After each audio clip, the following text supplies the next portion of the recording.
उर्फ लक्ष्मण पहलवान, अखाड़ा आजाद व्यायामशाला, पांडेपुर, वाराणसी। आज यह अपने अंदाज से, इनका जो अंदाज है लड़ने और भिड़ने का, गदा फेरने का, उस अंदाज के कारण आज बनारस ही नहीं पूरे उत्तर प्रदेश में आज इनको लोग जान रहे हैं। तो मैं चाहूंगा कि ऐसे हमारे लक्ष्मण पहलवान के लिए जोरदार एक बार ताली हो जाए। वाह भाई वाह। 1 2 लक्ष्मण पहलवान 3 4 5 6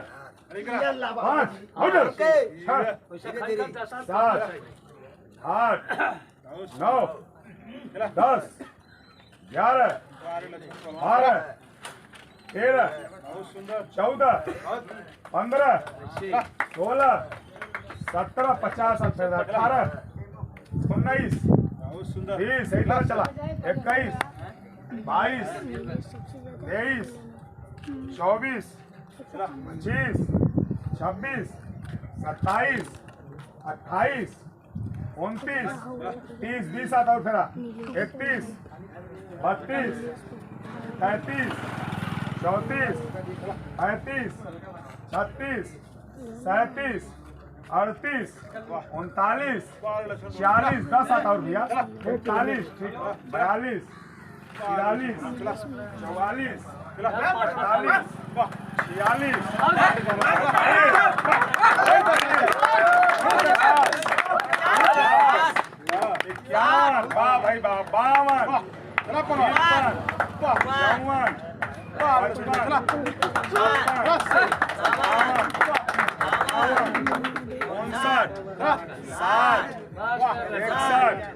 वाह भाई वाह 52